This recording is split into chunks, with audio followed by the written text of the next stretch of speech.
Élu, l'esprit agit avec urgence, et ce qui approche ce vendredi porte un poids qui va déplacer tout ce que tu pensais comprendre du timing divin. Je suis Gabriel Laurent, serviteur du Dieu très haut, et cette parole n'est pas délivrée à la légère. Ne détourne pas les yeux de ce moment. Le Saint-Esprit t'a positionné ici parce que ton âme reconnaît l'agitation qui s'est accumulée. Veux-tu le sentir? La tension dans l'atmosphère, l'agitation dans ton esprit, le sentiment que quelque chose de significatif est sur le point de percer le voile. Si tu rejettes ce qui vient, tu risques de manquer la préparation même qui transformera ce qui semble être un tremblement en la fondation solide pour laquelle tu as prié. Ceci n'est pas un contenu aléatoire, te trouvant à un moment aléatoire. C'est une interruption divine, placée stratégiquement sur ton chemin, parce que le ciel sait que tu as besoin d'entendre ceci maintenant. Tu n'es pas ici par accident. Ce qui t'attend dans ce message révélera exactement pourquoi vendredi a une signification prophétique et ce que le Seigneur te demande de préparer. Mais d'abord, voici ce que tu dois comprendre maintenant. Dieu ne permet jamais à ses élus d'affronter des changements majeurs sans d'abord envoyer avertissement, sagesse et les armes nécessaires pour non seulement survivre, mais prospérer à travers ce qui vient. Le changement n'approche pas, il est là, et d'ici la fin de ce message, tu auras de la clarté sur ton rôle dans ce que le ciel orchestre. Ce vendredi n'est pas juste un autre jour du calendrier. C'est un rendez-vous divin qui a été marqué dans le royaume spirituel. Et le Très-Haut te donne un préavis, car il a l'intention que tu sois préparé, positionné et puissant quand cela se déroulera. La révélation que je suis sur le point de partager n'est pas juste pertinente pour ta situation, elle est critique pour ta percée. Appuie sur le bouton « J'aime » pour déclarer « Je suis prêt à recevoir ce message divin ». Cela ne prend qu'une seconde, mais aide à répandre cette parole à des milliers d'autres élus qui en ont besoin maintenant. Qu'y a-t-il sur ton cœur aujourd'hui? Laisse ta demande de prière dans les commentaires, puis prends un moment pour encourager quelqu'un d'autre avec des paroles d'encouragement. Quand tu partages ta prière, d'autres intercéderont pour toi. Quand tu pries pour quelqu'un d'autre, Dieu agit de manière que tu n'as jamais imaginée. Et à tous les membres de notre chaîne, merci pour votre soutien et votre foi continue. Que Dieu te le rende en paix, en provision et en faveur divine. Laisse-moi partager quelque chose avec toi, quelque chose qui semble incroyablement urgent et profondément important en cette saison même. Une vérité dont presque personne ne parle vraiment lorsque nous discutons du timing prophétique et des manières profondes, souvent mystérieuses, dont Dieu agit dans nos vies. Tu sais, la plupart d'entre nous, lorsque nous nous retrouvons à genoux, épanchant nos cœurs et priant pour une percée, nous imaginons ce moment grandiose, clair, indéniable. Nous imaginons un lever de soleil perçant les nuages après une longue nuit sombre, une porte grande ouverte, une manifestation soudaine et miraculeuse où chaque pièce de nos vies fragmentées tombe soudainement, parfaitement, à sa juste place. Nous envisageons une transition douce et sans effort, un léger allègement des fardeaux, un chemin clair tracé devant nous comme un tapis rouge qui se déroule. Nos cœurs aspirent à un signe indéniable, un coup de trompette du ciel annonçant une nouvelle ère de facilité et d'abondance. Mais que se passe-t-il si les plus grandes actions, les plus transformatrices de Dieu, ces changements pivotaux qui redéfinissent toute notre existence, nous parviennent souvent voilés, enveloppés, dans quelque chose qui ressemble et se sent beaucoup comme une profonde perturbation, voire un douloureux démantèlement? Et si le tissu même de notre ordre perçu, la tapisserie familière que nous avons tissée avec nos mains et nos espoirs, avait besoin d'être doucement, ou parfois avec force, démêlée afin qu'une nouvelle tapisserie infiniment plus belle et durable, tissée par sa main souveraine, puisse émerger? C'est comme un sculpteur qui taille un bloc de marbre, enlevant ce qui n'y appartient pas, non pas pour détruire la pierre, mais pour révéler le chef-d'œuvre caché à l'intérieur. ou un maître jardinier qui élague une vigne, coupant ce qui semble sain, mais est nécessaire pour une récolte bien plus riche et plus abondante que nous ne pourrions l'imaginer dans notre vision limitée. Nous avons vraiment été conditionnés, n'est-ce pas? Notre nature humaine, si avide de facilité et de certitude, recule souvent au premier murmure d'inquiétude.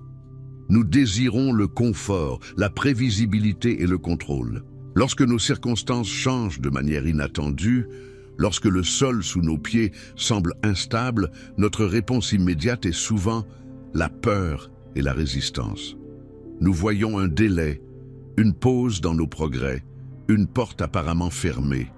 Et notre instinct immédiat est de l'interpréter non pas comme un timing divin, une pause sacrée dans la symphonie de nos vies, mais comme un déni définitif, une déclaration que cette porte ne se rouvrira jamais. Nous ressentons un peu d'inconfort, une pression qui oppresse notre paix, un serrement dans notre poitrine, et nous l'interprétons immédiatement comme un signe définitif que nous nous dirigeons dans la mauvaise direction, ou pire, que nous sommes d'une manière ou d'une autre punis pour une transgression invisible, une erreur que nous avons commise en chemin. Nos esprits s'emballent pour trouver des fautes, attribuer des blâmes, comprendre le pourquoi d'une manière qui nous paralyse souvent. Mais la vérité, mes amis bien-aimés, est que si tu te penches attentivement, si tu examines les récits sacrés de l'Écriture avec des yeux ouverts au modèle spirituel, tu trouveras que les secousses, les bouleversements, un profond dérangement des fondations sont presque toujours le signe clair et indubitable que Dieu est en fait en train de déplacer le sol même sous nos pieds. Il ne le fait pas pour nous détruire, pour écraser nos esprits ou pour nous abandonner au chaos, mais dans un but bien plus grand, un dessein plus élevé, un résultat plus glorieux que nous ne pouvons souvent pas saisir dans l'instant présent, parce que notre vision est obscurcie par l'inconfort actuel, le picotement du changement immédiat. C'est comme si les tectoniques spirituelles se déplaçaient, non pas arbitrairement, mais avec une précision divine, réarrangeant le paysage même de nos vies pour un dessein magnifique, plus grand que nature, créant de nouvelles plaines pour la plantation et de nouvelles montagnes pour la perspective. Considérez la terre elle-même, comment elle tremble et secoue, non pas toujours dans un acte de punition ou de dévastation, mais dans une magnifique démonstration de force créative, remodelant constamment sa surface, révélant de nouvelles formations, s'installant dans une stabilité plus profonde qui était auparavant inimaginable. Hébreux 12, 26, 27 fait écho à cette vérité, parlant d'un temps où Dieu secoura non seulement la terre, mais aussi les cieux, afin que ce qui ne peut être ébranlé demeure. Il enlève l'éphémère pour révéler l'éternel en nous et autour de nous. Pense à Joseph un instant, médite vraiment sur son parcours. Il se réveilla un matin ordinaire, ressentant probablement la même lourde appréhension, la même lassitude épuisante, le même profond sentiment d'oubli qu'il avait ressenti pendant des années dans cette cellule de prison froide et désolée. Imagine le poids de ces murs de prison, le froid implacable de la pierre, le cliquetis incessant des chaînes, chaque jour indiscernable du précédent, un rythme monotone de désespoir qui rongeait son espoir. L'odeur de l'enfermement, les échos du désespoir des autres prisonniers, la lenteur du temps, tout conspirait pour le convaincre qu'il était absolument seul, abandonné même par son Dieu. Il ignorait totalement, absolument, que c'était le jour même, où ces chaînes tomberaient enfin, le jour où le fer serait détaché de son esprit et de son corps. Ce fut le jour où il serait appelé des odeurs et des ombres du cachot aux salles resplendissantes du palais de Pharaon, passant d'une dégradation totale, du gouffre du désespoir humain à une élévation inimaginable, le tout en ce qui semblait être un instant, un clin d'œil. La nuit précédente, absolument rien n'avait changé à l'extérieur. Il était toujours prisonnier, toujours marqué par l'injustice, toujours oublié des hommes. Il gisait probablement là, épuisé, sentant le poids écrasant du temps, convaincu qu'il était vraiment perdu pour le monde, un rêve oublié s'estompant dans la sombre réalité de sa captivité. Mais le matin d'après, tout avait changé. Toute la trajectoire de sa vie, et franchement celle d'innombrables autres, d'une nation entière, avait tourné d'un coup. Qu'est-ce qui l'a gardé prêt, si profondément préparé à ce changement soudain, drastique, qui a changé sa vie? Il n'avait pas de boule de cristal. Il n'a pas reçu de notes décrivant le calendrier divin. Ce qu'il avait au plus profond de son être, c'était un incroyable alignement dans son esprit. Il resta sensible, à l'écoute des mouvements subtils, des doux murmures que personne d'autre autour de lui, perdu dans son propre désespoir ou ses quêtes mondaines, ne remarquait même pas.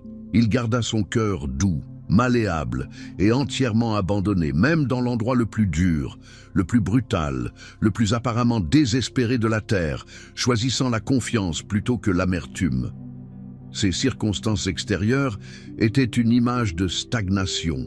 Pourtant, intérieurement, son esprit était une rivière qui coulait, traçant doucement son chemin à travers le roc de ses épreuves, se préparant au puissant courant à venir. Il n'a pas seulement enduré, il attendait avec espérance, cultivant une terre profonde de fidélité dans les terres arides de sa captivité, sachant que le Dieu de ses pères était toujours souverain, même sur les fosses les plus profondes et les injustices les plus profondes. Comme le dit le psaume 105, 19, « Jusqu'au temps où sa parole fut accomplie, la parole de l'Éternel le mit à l'épreuve. Son caractère, affiné dans la fournaise de l'affliction, devint le vaisseau de son avenir. » Et ceci, mes amis, ce point précis de préparation interne au milieu du chaos externe est exactement là où tant d'élus de Dieu, ceux d'entre nous qui veulent vraiment, sincèrement le suivre de tout notre cœur, manquent parfois la vérité profonde qui se révèle. Nous voyons les tremblements, les changements troublants, les détours inattendus, et notre premier instinct, notre réponse primale, est de reculer, de se retirer, de se blottir, et d'attendre simplement que la tempête passe, espérant qu'elle nous laissera intacts. Nous ressentons la pression monter, que ce soit un resserrement de nos finances qui pince notre sécurité, une tension dans nos relations les plus chères qui effiloche les liens de notre cœur, une inquiétude concernant notre santé qui murmure de vulnérabilité, ou une perturbation profonde de notre paix intérieure qui nous vole notre sommeil, et nous sautons immédiatement à la conclusion que ce doit être une punition, une conséquence de quelque chose que nous avons mal fait, ou que l'ennemi gagne, d'une manière ou d'une autre, une bataille stratégique contre nous. Mais je crois vraiment, profondément, que le Saint-Esprit nous dit quelque chose de tout à fait différent en ce moment, quelque chose de vital pour notre endurance et notre triomphe.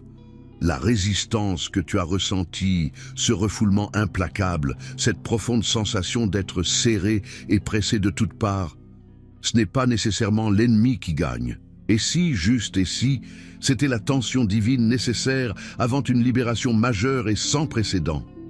Pense à un ressort puissant qui est comprimé, ses spires se resserrant de plus en plus, chaque tour de vis créant un potentiel inimaginable, ou à un élastique robuste étiré à sa limite absolue, la tension presque insupportable.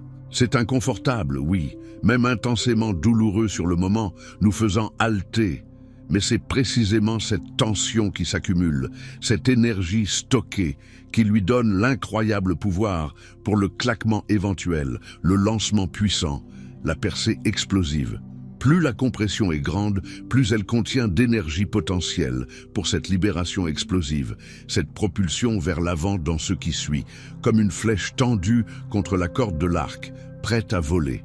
Le ciel ne laisse jamais un vaisseau préparé les mains vides ou insatisfait. C'est dans le façonnage, l'étirement et le raffinement que nous devenons vraiment capables, prêts à contenir l'effusion. Le ciel, dans son infinie sagesse et son amour, ne se contente pas d'observer nos luttes. Il façonne et renforce activement ce vaisseau, s'assurant qu'il est suffisamment robuste, suffisamment raffiné, suffisamment expansif pour contenir l'effusion qui est à venir, pour porter le poids de sa gloire et de son dessein sans se briser. Pour ceux qui sont pressés de toutes parts, mais non écrasés, perplexes, mais non désespérés, persécutés, mais non abandonnés, abattus, mais non détruits, Souviens-toi que c'est le processus même par lequel la vie de Jésus se manifeste dans nos corps mortels. 2 Corinthiens 4, 8, 10. Et pour certains d'entre vous qui regardent ceci, je sais au plus profond de mon esprit que tu as traversé une saison où il semble que tout ce qui t'était familier, chaque chose sur laquelle tu t'es appuyé, chaque béquille confortable, a été méticuleusement dépouillé. Il peut s'agir de la perte soudaine d'un emploi que tu pensais sécurisé, te laissant à la dérive dans l'incertitude, de la fin déchirante d'une relation que tu croyais éternelle, laissant une plaie béante dans ton cœur, un profond fracas de ton sentiment de sécurité, rendant le monde instable, ou même un démantèlement complet de ta compréhension précédente de qui tu es et de quel est ton but, te laissant te sentir perdu dans un vaste vide. Et je sais, du plus profond de mon propre cœur, que c'est douloureux, c'est profondément désorientant. Cela te laisse te sentir vulnérable et exposé, comme un arbre soudainement dépouillé de ses feuilles en hiver. Mais je veux que tu entendes cette vérité de tout ton cœur, que cela imprègne chaque fibre de ton être, que cela s'enfonce dans les chambres les plus profondes de ton âme. Ce n'est pas parce que tu es oublié. Pas du tout. Ce n'est pas un acte de négligence divine, un oubli désinvolte d'un Dieu distant. C'est parce que Dieu fait activement, avec amour et puissamment de la place. Il élimine l'ancien, comme en balayant une pièce négligée, faisant de la place, creusant un vide intentionnel, créant de l'espace pour la gloire inhabituelle et lourde qui est sur le point de reposer sur ta vie. Il te prépare méticuleusement et tendrement apporter quelque chose de nouveau, quelque chose de plus profond, quelque chose de plus puissant et bien plus impactant que tu n'as jamais expérimenté ou même osé rêver.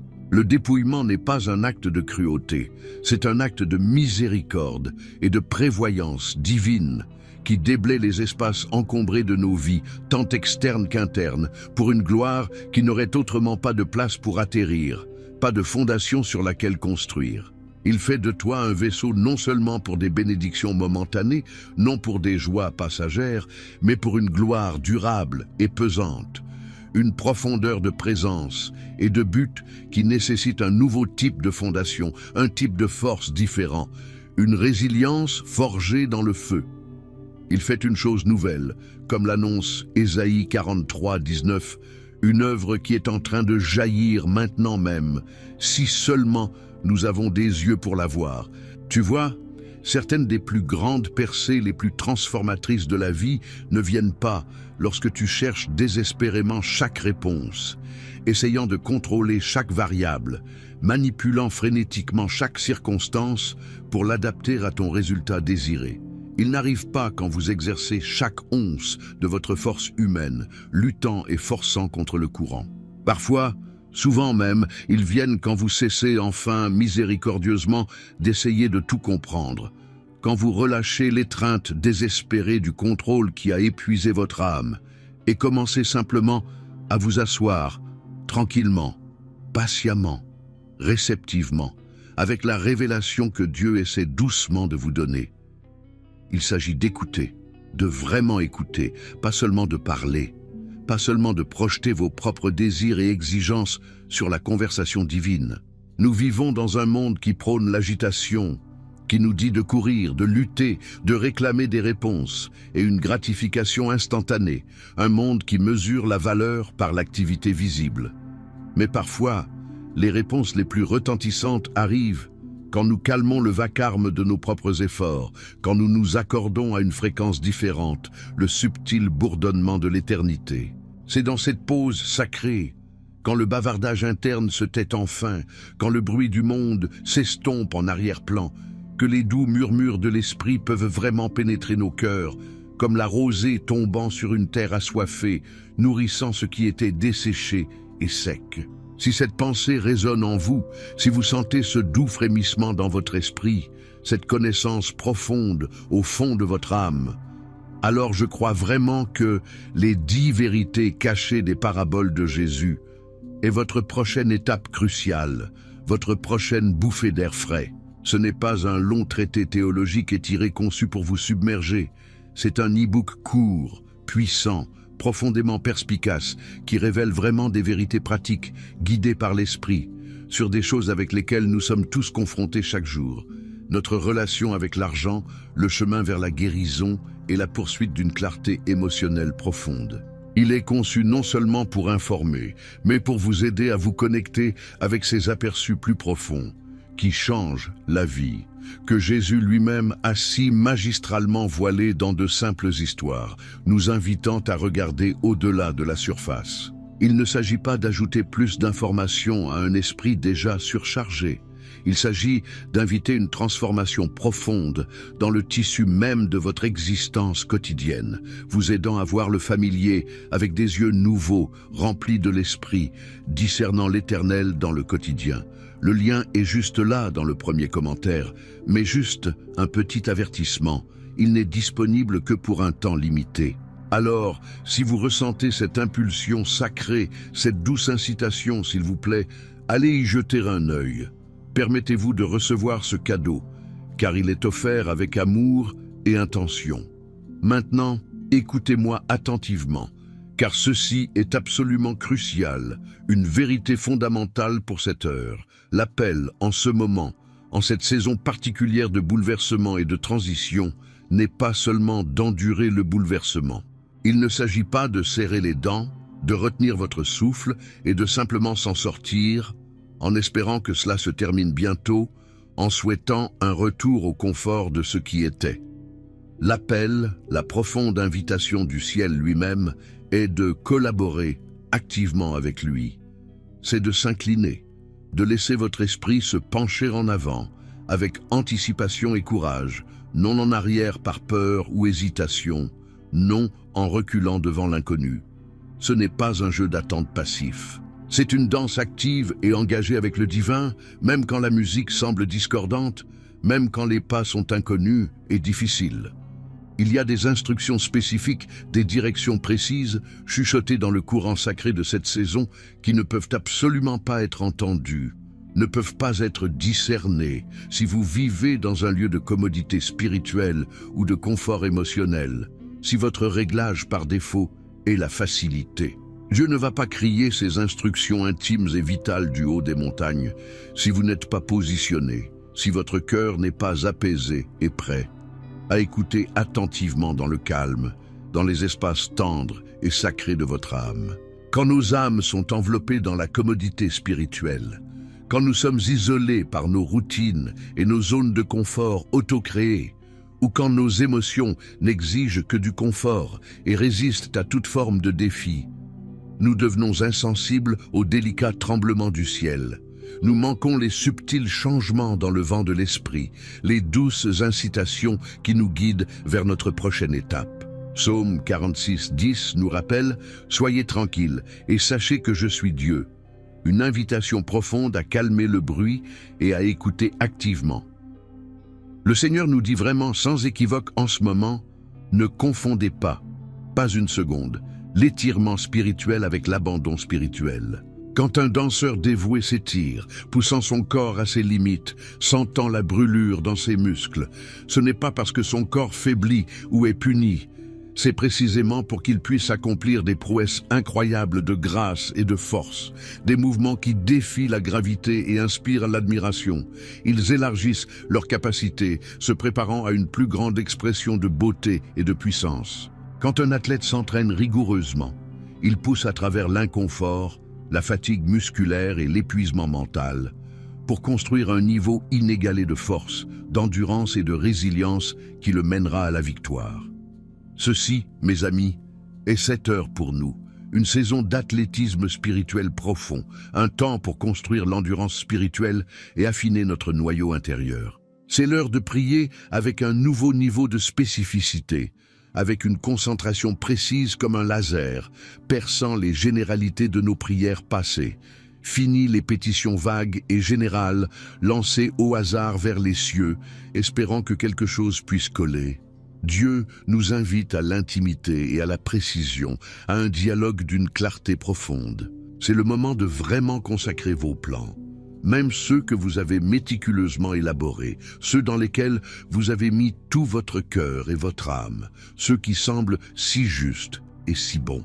d'être prêt à déposer les échéanciers que vous avez tracés dans votre propre compréhension humaine, ceux que vous pensiez parfaits, infaillibles, et au lieu de cela, de demander avec un cœur vraiment ouvert et abandonné, « Père, comment voulez-vous spécifiquement utiliser ce vendredi ? Qu'est-ce que vous voyez dans la tapisserie du temps, dans le grand dessin de ma vie que je ne peux pas encore voir? Qu'est-ce qui me manque dans ma perspective limitée, dans ma vision terrestre? Parce que quand vous êtes vraiment disposé à abandonner votre emploi du temps, votre programme, votre journée même, votre souffle même, à celui qui écrit l'éternité lui-même, à celui qui tient tout le temps dans ses mains, chaque jour ordinaire devient un portail potentiel pour le miraculeux. Chaque lever de soleil recèle une nouvelle possibilité, pas seulement une autre horloge qui marque le passage du temps, mais une nouvelle invitation à rencontrer l'intervention divine. Il ne s'agit pas seulement d'un seul vendredi, c'est une posture pour chaque souffle, chaque lever de soleil, chaque instant qu'il nous accorde, vivant avec une main ouverte et un cœur abandonné, confiant que ses pensées sont plus élevées que nos pensées, et ses voix plus élevées que nos voix. Ésaïe 55, 8, 9. Et pour faire cela, pour entrer dans cette posture de disponibilité radicale et d'abandon, savez-vous ce que nous devons faire? Nous devons mettre de côté ce qui nous a distraits, ce qui a détourné notre attention de sa voix, de la symphonie sacrée de ses murmures. Nous devons être intentionnels, même farouchement intentionnels, à faire taire les opinions bien intentionnées, ces voix d'amis ou de membres de la famille qui nous aiment tendrement, mais pourraient, sans le savoir, nous retenir avec leur peur, leurs préoccupations pratiques ou leur compréhension limitée et terrestre de ce qui est possible avec Dieu. Ce ne sont pas toujours des attaques malveillantes, ces murmures de doute ou de prudence. Parfois, ce sont les doux tiraillements de la familiarité, les chemins bien tracés du confort, ou même les voix préoccupées de ceux qui nous aiment profondément, mais dont la vision n'est pas encore alignée avec la clarté prophétique que Dieu essaie de communiquer. Rappelez-vous Élisée, il a reçu une double portion de l'onction d'Élie. Non seulement parce qu'il était présent, non seulement parce qu'il se tenait à proximité, mais parce qu'il est resté proche. Il a insisté, avec une résolution tenace et inébranlable, à ce moment très crucial de transition. Il a absolument refusé d'être dissuadé du voyage, de son appel profond, par toutes ces voix bien intentionnées, mais finalement distrayantes, essayant de le convaincre de se contenter de moins que la plénitude de la promesse de Dieu. Ils ont essayé de lui dire « Ne savez-vous pas que votre maître vous est enlevé aujourd'hui ?» Mais Élisée, avec une conviction inébranlable, née de la foi, n'a cessé de répéter « Aussi vrai que l'Éternel est vivant et que ton âme est vivante, je ne te quitterai point. » Il était résolu, inébranlable, totalement engagé envers sa destinée, envers le chemin prophétique tracé devant lui. C'était une déclaration enracinée, non pas dans l'entêtement, mais dans une conviction inébranlable de son mandat divin, une connaissance profonde que son avenir était inextricablement lié à l'onction de son mentor, un rendez-vous divin qu'il refusait d'abandonner. Donc pour vous et pour moi, en ce moment, dans cette puissante fenêtre d'opportunité, il y a des relations spécifiques, il y a des habitudes ancrées, il y a même ce dialogue intérieur, ces doutes persistants, ces croyances limitantes, ces vieilles blessures qui chuchotent des mensonges dans les espaces calmes de nos cœurs, qui doivent tomber absolument silencieux. Nous avons besoin de ce calme profond et sacré pour vraiment discerner ce que Dieu essaie de libérer, ce qu'il essaie de dire à nos esprits mêmes, ce qu'il essaie de faire en ce moment précis, en cette saison particulière. Si nous sommes constamment assaillis par le bruit externe et le bavardage interne, si nos esprits sont un tourbillon de soucis et de distractions, comme une pièce pleine de voix concurrentes, nous manquerons inévitablement les mouvements subtils mais profonds de son esprit, les fils délicats de son orchestration divine, les doux encouragements qui nous mènent à notre percée. Nous devons créer un sanctuaire intérieur où sa voix peut être entendue au-dessus de toutes les autres. Plus que toute autre chose, mes très chers amis, préparez votre cœur dans l'attente, non seulement pour vendredi, non seulement pour un événement futur lointain, mais pour ce moment, pour cette saison, pour le maintenant qui se déroule. Rappelez-vous, vendredi n'est pas principalement une question d'un grand événement externe qui arrive soudainement pour tout changer à l'extérieur, bien que Dieu opère certainement de manière si magnifique et visible. Il s'agit vraiment, profondément, fondamentalement, de ce que Dieu débloque en vous. Il s'agit d'un profond changement de perspective, d'un approfondissement radical de votre foi, d'un nouveau niveau de courage fleurissant dans votre âme, d'une transformation intérieure qui vous équipera pour marcher dans le nouveau. Jésus lui-même était constamment incompris par ceux qui l'entouraient, précisément parce qu'ils essayaient de mesurer ses miracles et son ministère avec des horloges humaines, avec des attentes humaines et des demandes éphémères. Ils voulaient qu'ils se conforment à leurs échéanciers, qu'ils se produisent selon leur emploi du temps. Mais son échéancier, son emploi du temps, son but entier, était fixé par le ciel lui-même, par la volonté parfaite du Père, non par la demande publique ou l'opinion populaire. Il était perpétuellement en décalage avec les attentes de son époque, non pas parce qu'il était lent, mais parce qu'il opérait sur un calendrier entièrement différent. Le calendrier du ciel, un calendrier d'accomplissement divin et de timing parfait. L'instant même où vous cessez d'exiger que Dieu agisse selon votre horloge, selon votre emploi du temps préféré, selon votre compréhension humaine du timing, vous devenez instantanément disponible, vraiment disponible, pour des mouvements et des orchestrations que lui seul aurait pu provoquer.